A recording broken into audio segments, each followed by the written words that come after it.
하나님께 영광의 박수 올리겠습니다.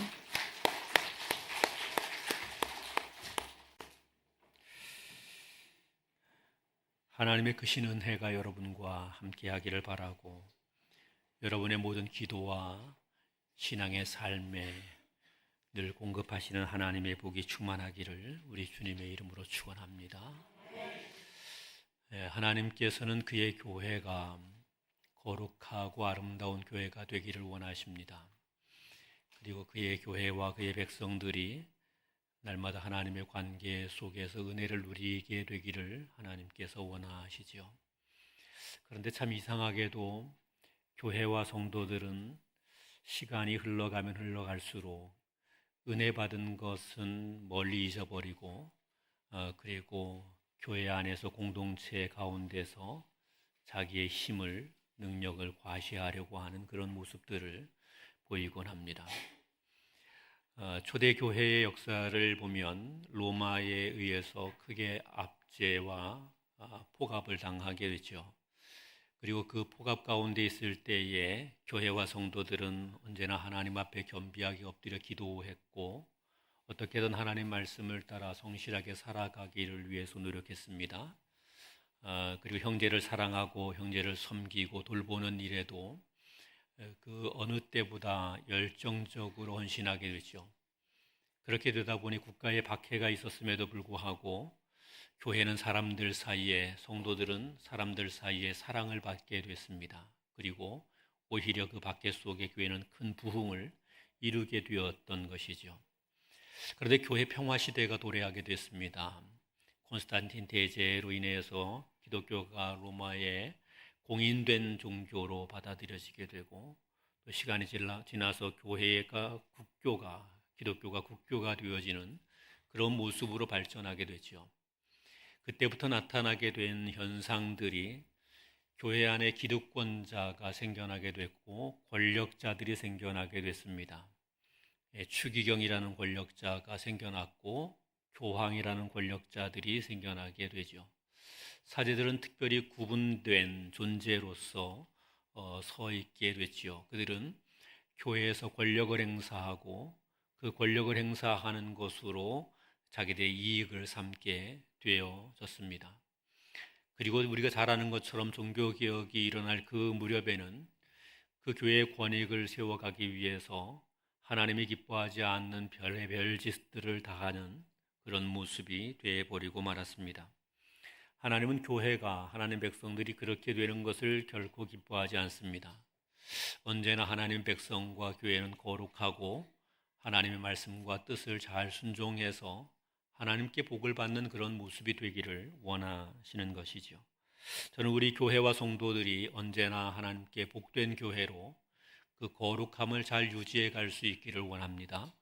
그리고 하나님의 뜻을 온전히 실현해 가는 그런 교회가 또 성도들이 될 수 있기를 우리 주님의 이름으로 축원합니다. 우리가 보게 되는 이 로마서 14장은 예수님께서 한 바리새인 지도자의 집에 들어가시면서 일어나게 됐던 이야기입니다.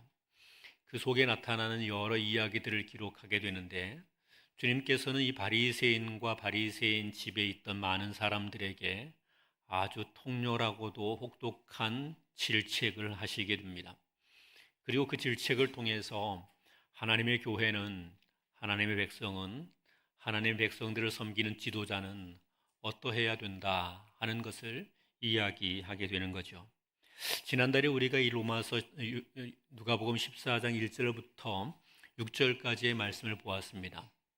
그 말씀에서 바리새인 지도자가 자기의 집에 식탁을 마련하고 잔치를 준비하고 사람들을 초대하죠. 예수님도 그곳에 초대했습니다. 그런데 예수님을 초대한 목적이 사실은 조금 의심스러운 부분이 있습니다. 그 이유는 우리가 이미 본 바와 같이 바리새인 지도자의 집에 여러 바리새인들, 율법학자들이 많이 초청받아 모이게 됐습니다. 그런데 그 가운데 생뚱맞은 사람이 한 사람 보입니다. 수종증 걸린 환자가 그곳에 함께 초대되었지요. 그리고 이 사람이 예수님과 함께 식탁을 대하게 된 것입니다. 아니, 수종증 걸린 환자는 자기 몸을 가누기도 어려운 사람입니다. 어느 잔치집에 어느 식사에 초대를 받아 가게 된다. 그건 매우 불편한 일이지요. 몸이 불편한 사람에게 억지로 그 식탁에 와 있게 하게 된 것은 그 안에 모종의 음모가 있는 것입니다. 예수님은 안식일이 될 때마다 안식일에 대하여서 당시 바리새인들이 지키고 있던 규례와는 다른 이야기를 말씀하시게 되죠. 예수님은 이 안식일에 여러 억압받는 사람, 고통받는 사람들에게 자유를 주시는 모습으로, 또는 질병으로 고통하는 사람들에게 그 질병에서 노임받고 건강하게 하시는 모습으로 안식일을 사용해 오셨습니다. 그런데 바리새인들과 율법학자들은 율법에 있는 규정을 이유로 해서 안식일에는 어떤 일도 하지 말아야 한다 하면서 안식일에 고통받는 사람들을 외면하고 있었던 것이죠. 예수님은 그것이 잘못되었다고 지적했던 것입니다. 그런데 예수님의 이러한 지적이 바리새인들과 서기관들의 눈에는 자기들을 향한 공격으로 보이게 됐죠. 그렇게 되니 당시 이 유대 사회에서 가장 고귀하고 큰 기득권을 가지고 있던 바리새인들과 율법학자들은 예수님이 자기들의 적이었습니다. 이 예수라는 존재를 망신을 주든지 또는 제거해야 했던 것이죠. 바리새인 지도자는 자기의 집에 있는 어떤 식탁의 자리에 예수님을 부릅니다. 그리고 수종증 걸리는 환자를 그 앞에 두게 하고 예수님이 안식일에 이 환자를 고치도록 하는 것이죠.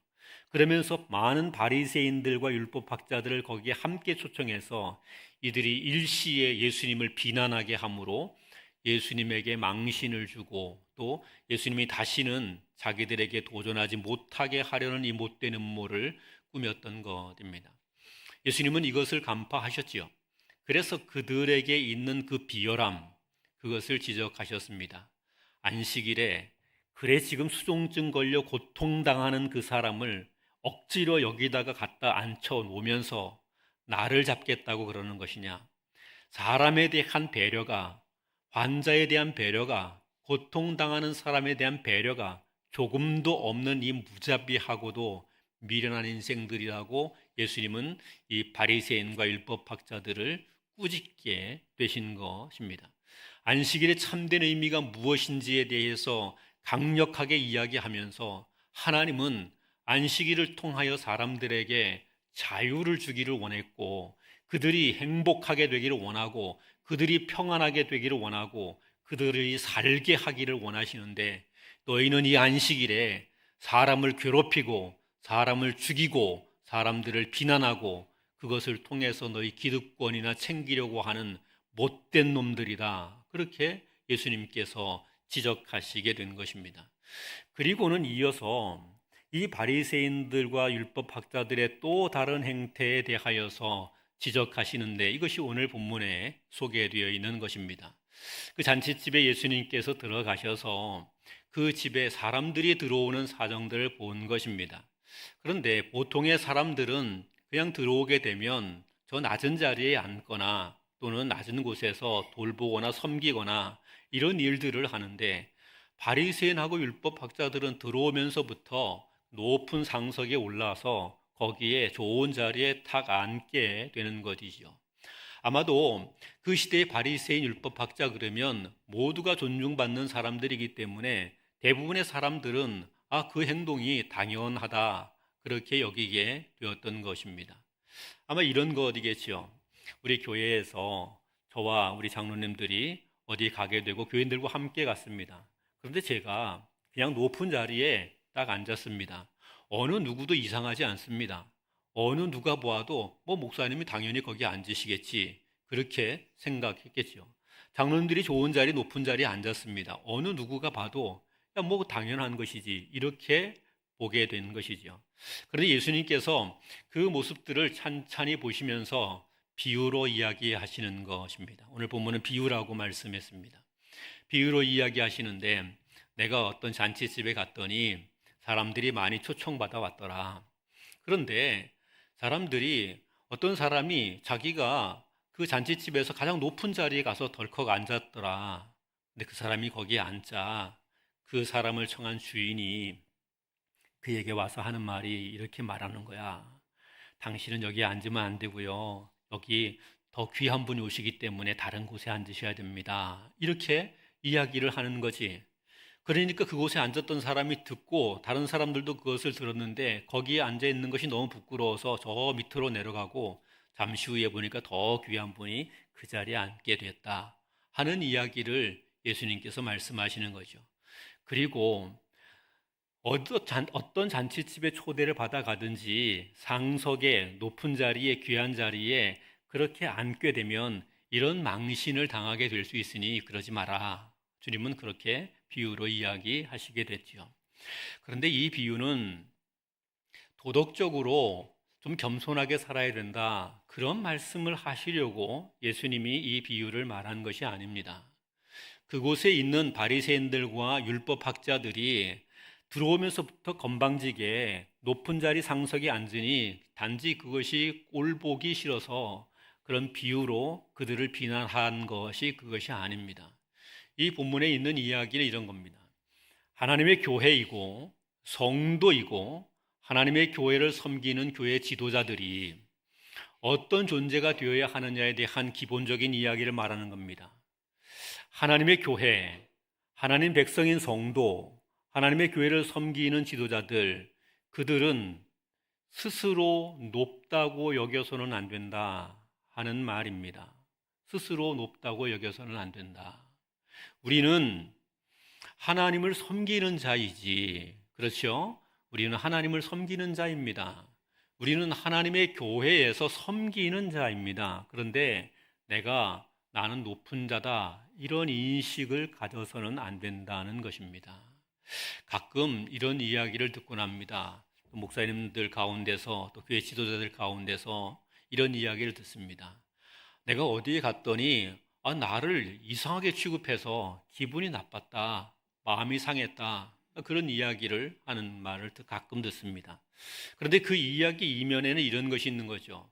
나는 적어도 이런 수준의 사람인데, 그곳에 갔더니 나를 그런 수준으로 대우해 주지 않고 나를 별 볼 일 없이 취급해 버리더라.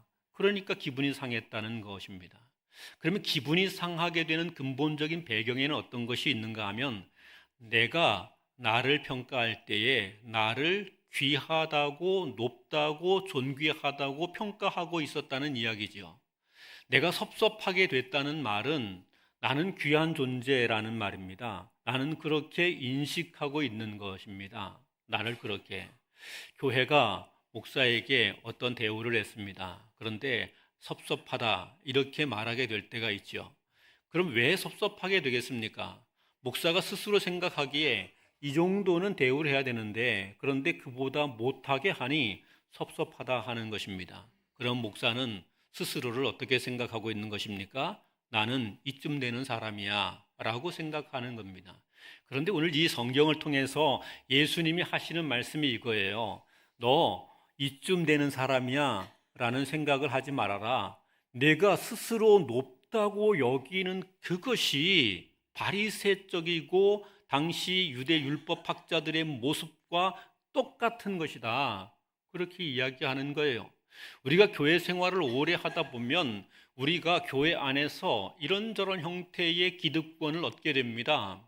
먼저 오게 된 사람으로서의 기득권을 갖게 됩니다. 그 기득권을 갖게 되면 나는 교회에서 이런 정도의 취급, 대우를 받아야 된다고 여기는 그런 모습들이 우리에게 생겨나게 됩니다. 이런 정도 높은 사람이다, 이런 정도 귀한 사람이다, 이렇게 여기는 것이 있는 거죠. 이렇게 여기는 마음, 그것이 무엇이냐? 오늘 이 상석에 먼저 앉게 되는 바리새인들의 모습이다, 그렇게 말하는 겁니다. 믿음은 나를 스스로 높이는 것이 결코 아닙니다.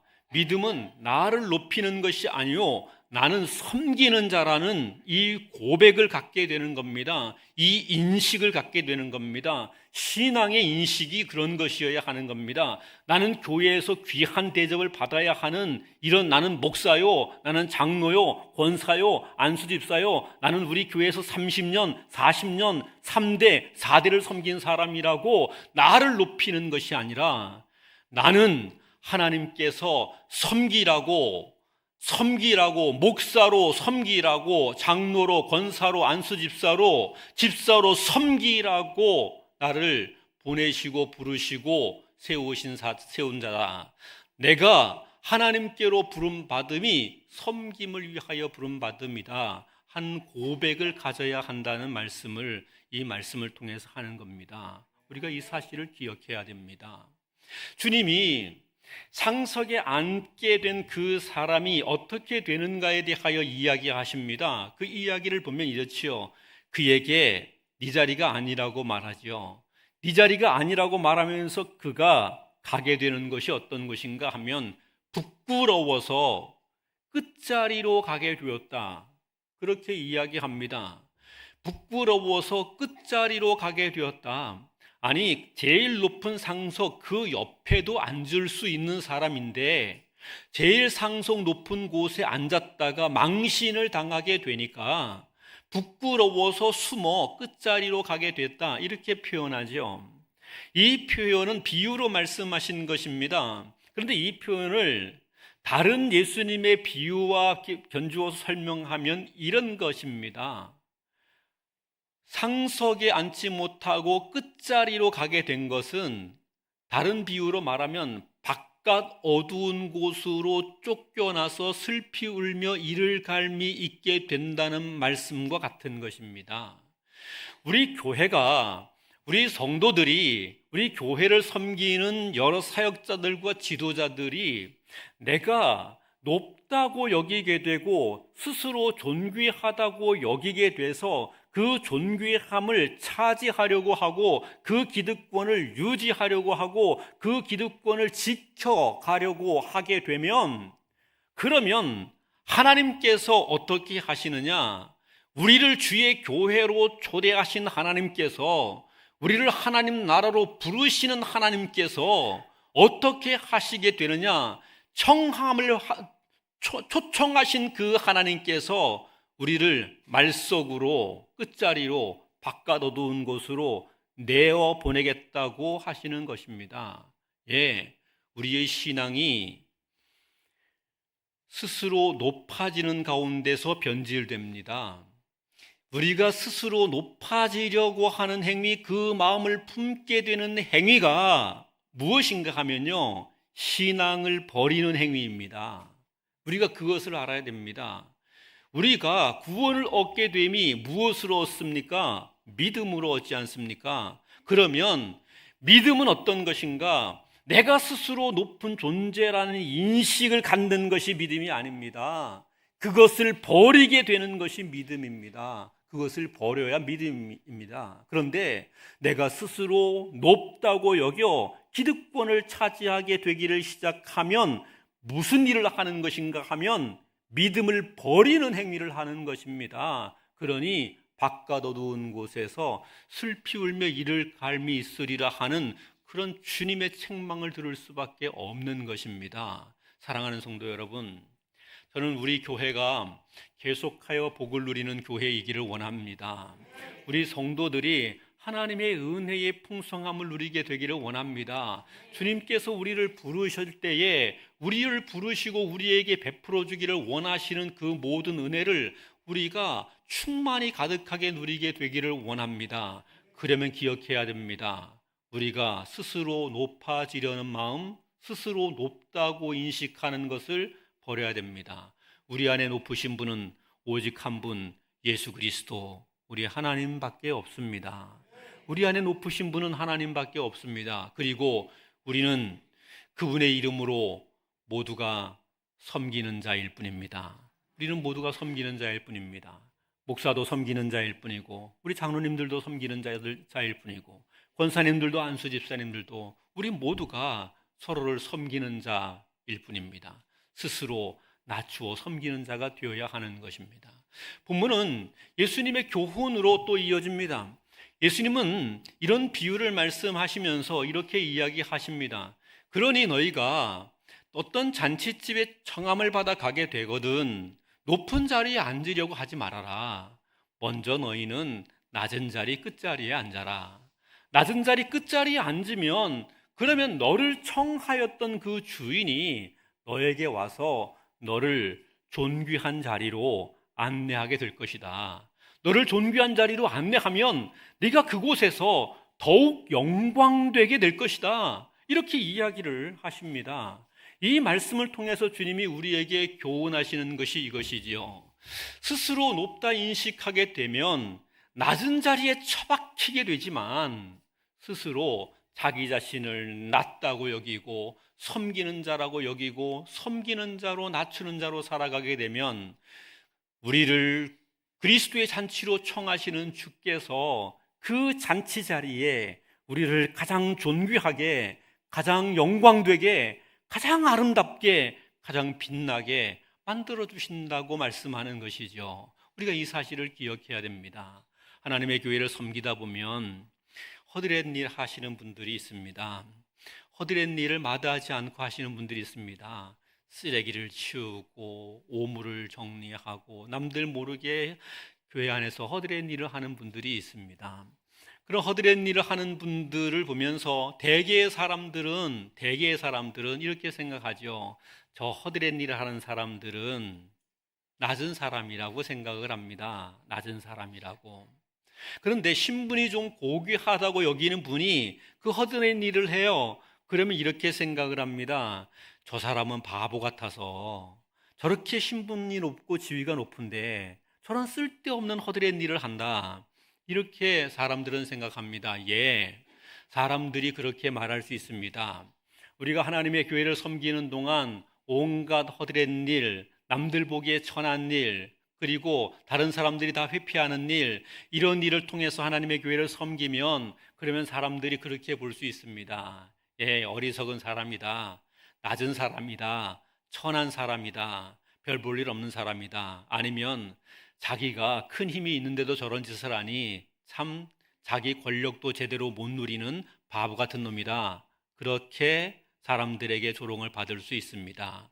사람들에게 그런 조롱 받는 것이 어떻습니까? 사람들에게 그런 비웃음을 받게 되는 것이 여러분 어떻습니까? 그거 별거 아닙니다. 괜찮습니다. 우리 하나님만 안 비웃으시면 됩니다. 아멘이 아니신 모양입니다. 우리 하나님만 안 비웃으시면 됩니다. 그런데 하나님이 이렇게 이야기하시네요. 내가 그를, 청하신 그분이 그를 존귀한 자리에 세운다는 거예요. 예, 별의 별 사람들이 저 바보 같은 놈이라고 말해도 우리 하나님이 아니야, 너 바보 같지 않아. 너 내가 가장 귀하게 여기는 자야. 그래서 내 집에서, 내 잔치에서 너는 가장 존귀한 자로 빛날 거야. 하나님이 그렇게 말씀하신다는 거예요. 이것이 오늘 본문이 우리에게 주시는 겁니다. 믿음이 어떤 것입니까? 믿음이 이것입니다. 사람들이 우리가 섬길 때에 섬기면 사람들이 우습게 여깁니다. 예, 그래요. 섬기면 낮아지면 사람들이 막 짓밟습니다. 낮아지니까. 가지고 있는 힘과 권력을 그것을 사용하지 않고 그것을 포기하고 낮아지면 바보 같고 병신 같은 놈이라고 사람들이 뒤에서 비웃습니다. 네, 그렇습니다. 그런데 믿음은 어떤 것이냐? 하나님을 바라보고 기꺼이 그 자리로 가는 겁니다. 그 자리로 가는 겁니다. 그래서 믿음은 스스로 낮아지는 여기에 있는 것입니다. 여기에 있는 거예요. 이 믿음이 어떤 것이 되느냐? 예, 사람들 보기에는 비웃음거리이지만, 사람들 보기에는 형편없는 것이고 바보 같고 어리석은 것이지만, 이 믿음을 하나님께서 영광되게 하십니다. 존귀하게 하십니다. 하나님께서 이 믿음을 빛나게 하십니다. 빌립보서 2장 5절 이하에는 이런 이야기를 하세요. 너희 안에 이 마음을 품으라. 곧 그리스도 예수의 마음이니, 이렇게 말해요. 우리에게 그리스도 예수의 마음을 품으라고 말해요. 우리는 그리스도 예수 마음을 품고 살아가는 자여야 된다. 믿음이란 예수 그리스도의 마음을 품고 살아가는 것이다. 그리스도 예수의 마음을 품고 사는 것이라는 설명을 하고 그 다음에 이야기하는 것이 이랬습니다. 그는 근본 하나님의 본체시나 그런 근본이 하나님의 본체십니다. 하나님과 동등하신 분입니다. 권력과 영광과 지식과 능력의 모든 것이 하나님과 동등하신 분이에요. 동일하신 분이세요. 그런데 하나님과 동등하신 분이 그분과 동등하게 되는 자리를 버리십니다. 그분과 동등하게 되는 자리를 버리셔요. 그리고 그분이 취하신 것이 무엇이냐?